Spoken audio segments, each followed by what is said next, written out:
Você gosta de frio? Se você gosta, meu amigo, se prepara para esse vídeo. 5 cidades mais frias do planeta, atualizados. Quem mandou essa sugestão de tema foi o Luciano Rezende Silva, lá de Rio Verde, Goiás. Goiás não tem frio não, pelo menos eu acho. Se esse povo de Goiás for para um desses lugares aqui, pai do céu, vai estranhar muito. Em quinto lugar, vamos lá, ó, pra você ter uma ideia como que é frio. Misericórdia. É a cidade de Yellowknife, lá no Canadá. No inverno, a temperatura média dessa cidade bate a casa de menos 25 graus. Temperatura média no inverno. Menos 25 graus.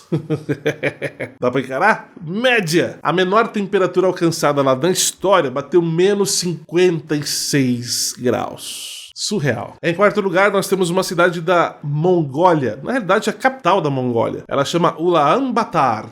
Ulaanbaatar. A temperatura média no inverno é de menos 28 graus. Quase 30. Negativo. Meu Deus do céu, frio demais. A temperatura mais baixa já registrada na história de Ulaanbaatar é de menos 40 graus. Você é doido, frio demais. Em terceiro lugar vem a cidade de Yakutsk, na Rússia. Pois é, ela é nessa cidade de Yakutsk, é a capital da República Sakha, na Rússia. A temperatura média lá no inverno bate menos 40 graus. Você é doido. Que lugar frio, cara. Menos 40 graus. Média no inverno. A temperatura mínima já registrada na história da cidade foi de menos 64 graus. Pai amado, mas eu tomar um banho nisso. Em segundo lugar, também na Rússia, mais precisamente localizado lá na leste da Sibéria, é a cidade de Verkhoyansk, ou nome difícil. A temperatura média no inverno é de menos 48 graus. Você é doida. A temperatura mais baixa já registrada lá até hoje foi de menos 67 graus. Enfim, em primeiro lugar, como a cidade mais fria do mundo, também na Rússia, ou lugar para ter cidade fria, é a cidade de Oymyakon, na Rússia. As temperaturas médias no inverno batem a casa de menos 49 graus. Meu amigo, eu tô falando que bate quase 50 graus negativos a temperatura média no inverno. Você tem noção de que essa temperatura no calor já quase derruba um peão aqui no Brasil? Quer dizer, você não sai na rua. No calor, imagina no frio, menos 49 graus. Até o seu sangue congela. E a temperatura mais baixa já registrada nessa cidade bateu a casa de menos 71,2 graus. E aí, você que gosta de frio, tem coragem de ir lá? Passar uns 15 dias num lugar desse? nem se me pagar. Afinal de contas, qual que é a diferença entre uma ema e um avestruz? Peraí, tem diferença os dois? Pois é, tem. Quais são? Boa pergunta enviada pelo José Francisco. Vamos então entender. Tanto o avestruz como a ema são consideradas as duas maiores aves que existem no planeta. Mas, como eu disse, tem diferença entre uma e outra. A primeira, nós podemos dizer que é o tamanho. Ou seja, o tamanho delas é bem diferente. O avestruz é muito maior do que a ema. O avestruz pode alcançar uma altura de 2,5 metros e pode chegar a pesar cerca de 150 quilos. Rapaz, é grande e pesada. O avestruz é considerado a maior ave do mundo. A ema já é a segunda maior ave. Ela consegue chegar a uma altura máxima de 1,5 metro. Pesa aí cerca de no máximo 60 quilos. Outra coisa que também muda entre elas é o seu habitat. O habitat do avestruz é nativo lá da África, enquanto a da ema é nativa da América do Sul. Outra diferença entre elas são as penas. Os avestruz têm penas brancas, enquanto as emas têm penas meio que marrom acinzentados. Os avestruz têm apenas 2 dedos nas patas, enquanto as emas têm 3 dedos. Os avestruz são capazes de colocar de 15 a 20 ovos, enquanto as emas de 20 a 60 ovos. Os avestruz se alimentam de plantas, de insetos e até mesmo de pequenos animais. Pois é, come de tudo. Agora, as emas não. Elas vivem apenas de frutos, folhas, sementes, algo nesse embalo aí. Ambos os animais têm expectativa de vida de até 40 anos quando vivem na selva aberta. 40 anos eles conseguem viver. Claro que em cativeiro esse número muda. Olha aí, eu achava que os dois eram igualzinhos, tem um monte de diferença.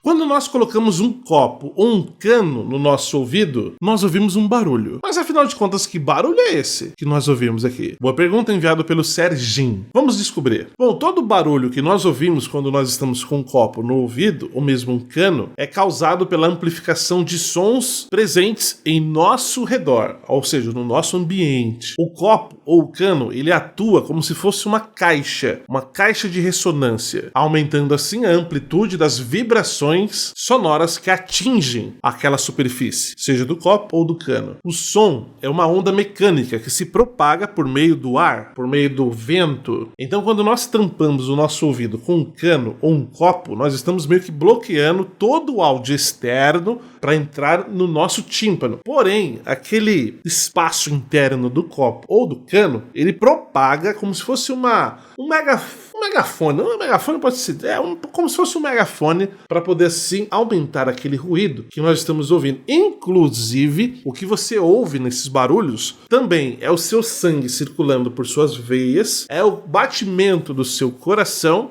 entre você mexer o movimento da roupa no corpo, né? Tudo isso é meio que amplificado de uma forma meio que indireta no copo quando nós... Então, o barulho que nós estamos ouvindo é a soma de tudo isso aí. Essa bagunçaiada de barulho, tudo do que está acontecendo perto de você e também dentro do seu corpo. Você já ouviu falar do aquário que tem lá no Rio de Janeiro? O aquário gigante lá do Aqua Rio. Eu nunca fui, não conhecia particularmente, mas a pergunta me chamou a atenção. Enviado pelo Geilson Souza. Adriano, qual é a espessura do vidro do aquário que tem lá no Rio de Janeiro? O Aqua Rio, sabe? Vamos entender. Vamos conhecer esse caso você não conhece ainda. Bom, se você não conhece ou nunca ouviu falar do Aqua Rio, ele é considerado o maior aquário da América do Sul. O maior aquário marinho. Se é aquário, é marinho, né? Fazer o quê? Ele possui um tanque principal que tem 3,5 milhões de litros de água, o equivalente à quantidade de água que tem numa piscina olímpica. Então, para suportar essa pressão, porque a água fica passando por cima de todas as pessoas que visitam o aquário, porque é um corredor... Eu gosto de estar vendo na foto aí. É um corredor grande, tem 3 metros de altura, 2 metros de largura, e geralmente esse corredor aí, se eu não me engano, tem 20 a 26 metros de extensão, ou seja, é comprido. Então tem um vidro em cima ali que precisa suportar 3,5 milhões de litros de água. Ou seja, tem que suportar a pressão, tem que suportar o peso. Então qual que é a espessura desse vidro? De acordo com os registros, a espessura do vidro, quer dizer, nem vidro é um acrílico, que é mais resistente ainda do que o vidro, é de 30 centímetros. Você tem noção, cara? 30 centímetros é o quê? Eu não tô com régua aqui. É isso aqui? Isso aqui? Meu amigo, 30 centímetros é grande. Revestimento de 30 centímetros de puro acrílico. Nesse caso aí, o acrílico que eles utilizaram, ele é mais nítido do que o vidro. Por isso que as pessoas passam e têm a impressão ali que não tem nada, a não ser a água flutuando por cima da cabeça delas. Mas na verdade tem 30 centímetros de espessura de acrílico puro para suportar tanto peso e tanta pressão assim. E caso você não saiba, esse aquário abriga mais de 8.000 animais marinhos, sendo dividido aí em mais de 350 espécies diferentes. Ó, devo confessar, eu não conhecia esse aquário. Eu vi ele por imagens agora, deu até vontade de ir lá conhecer. Interessante, deve ser legal, hein? Quando uma pessoa morre, quanto de tempo tem para que os órgãos dela sejam utilizados para um transplante? Ou seja, qual que é o prazo de validade dos órgãos dela, de um doador? Ótima pergunta enviada pelo Carlinhos Coutinho. Vamos descobrir. Claro, estamos falando de doadores de órgãos. Quando eles morrem, os órgãos deles podem ser aproveitados depois de até quanto tempo? Lembrando que essa pergunta se baseia no momento que você retira esses órgãos da pessoa. Porque retirou os órgãos das pessoas, você pode usar por quanto tempo? Essa é a ideia da pergunta aqui. Não vai deixar a pessoa morta lá 3 dias e aí sim tirar o órgão. Aí não dá mais, né? Tem que ser, retirou o órgão, aí sim, quanto tempo você pode usar? Bom, os órgãos que têm o menor prazo de validade, ou seja, que duram pouquíssimo tempo, são coração,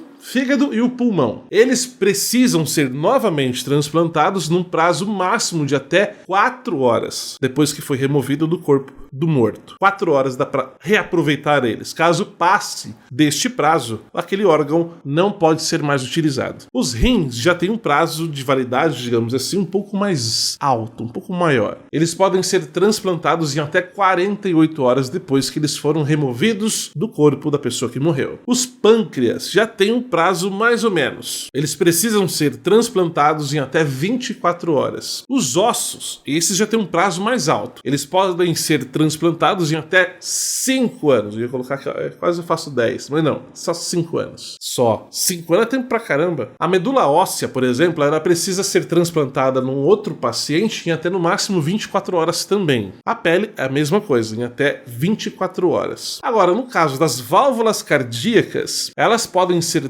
transplantadas novamente em um novo paciente em até 10 anos. Ó, 10 anos. Caramba, essa aqui eu não sabia que aguentava tanto tempo não. Claro que esses números são apenas uma estimativa, pois é importante ressaltar que depende também das condições que estão esse órgão, quer dizer, esses órgãos, como que era a condição de vida da pessoa que morreu, o tempo, né, o clima no caso, está muito quente, muito calor, quanto tempo que leva para retirar esses órgãos dos corpos, meios de transporte, como que foram transportados isso, ou seja, o que eu dei é uma estimativa fria, mas tem muita coisa por trás disso aí. Ó, muito legal, boa sugestão de tema.